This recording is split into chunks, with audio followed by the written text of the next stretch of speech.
People love to talk about the New World Order. They throw about the term all the time, New World Order, or NWO. What is it? In its simplest form, it's basically two things. It's a world without God, and it's a world without reminders of God.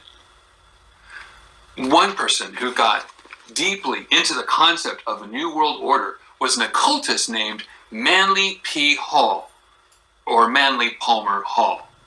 Do you want to know what the King James Bible has to do with the New World Order? Hi, I'm David Daniels from Chick Publications. Manly P. Hall wrote books on all sorts of mystery religions. 47 years after he wrote a book on Masonry, he was made an honorary 33rd degree Mason.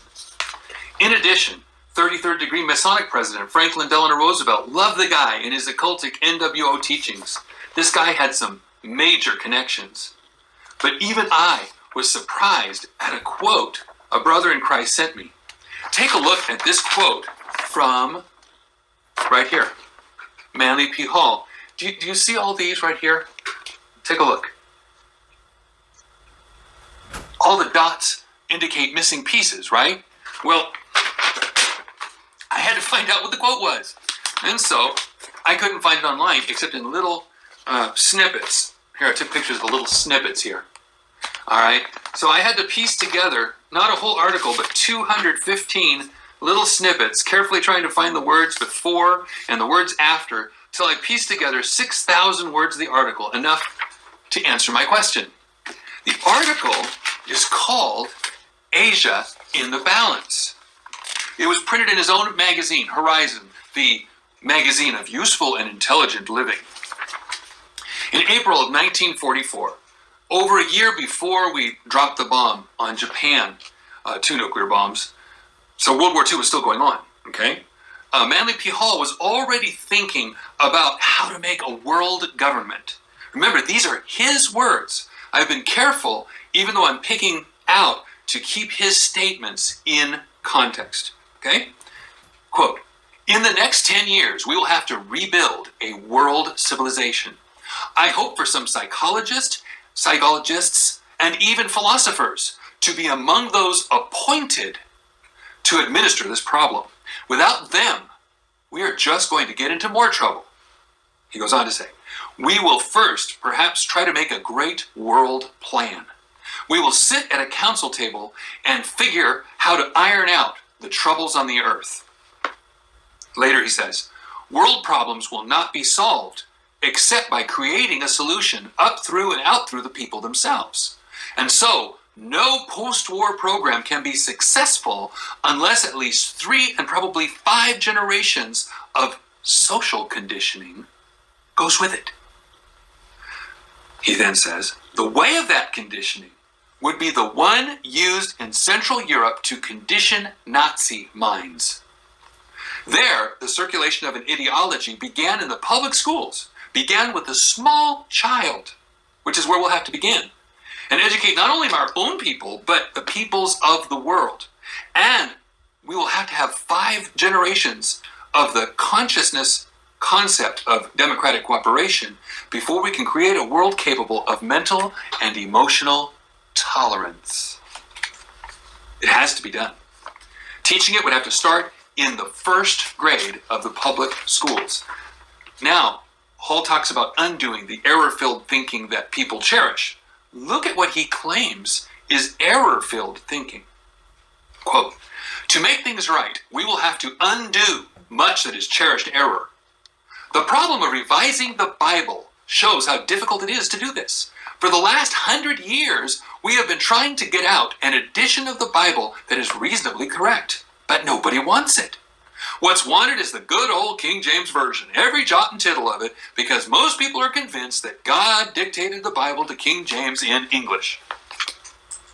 Okay, never mind that he totally made up a false teaching in order to slam the King James Bible believers. Note what he said. For the last 100 years, we have been trying to get out an edition of the Bible that is reasonably correct.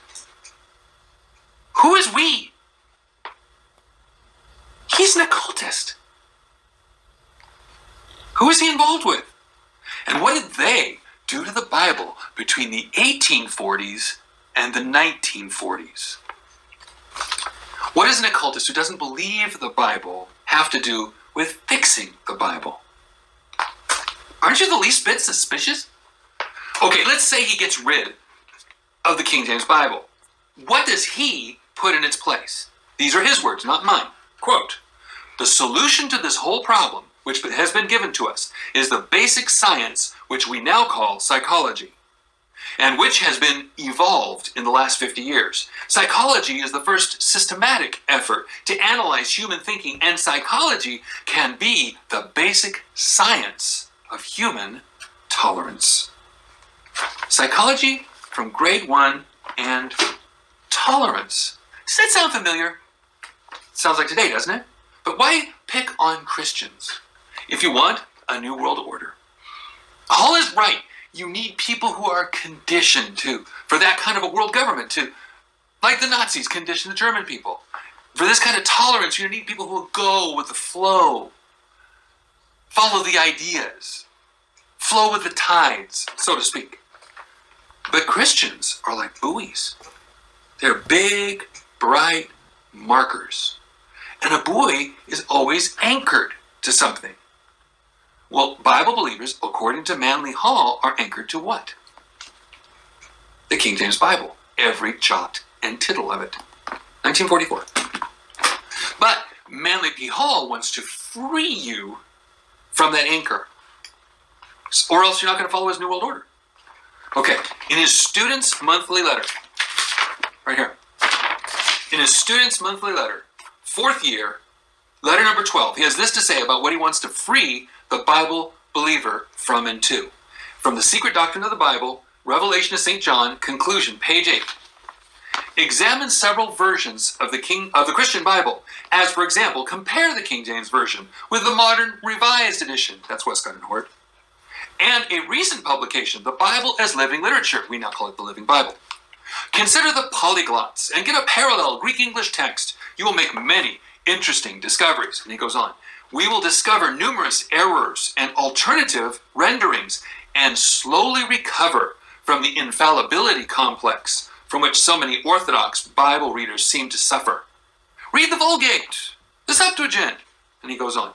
You will see the uselessness of picking phrases to pieces and trying to think in terms of jots and tittles.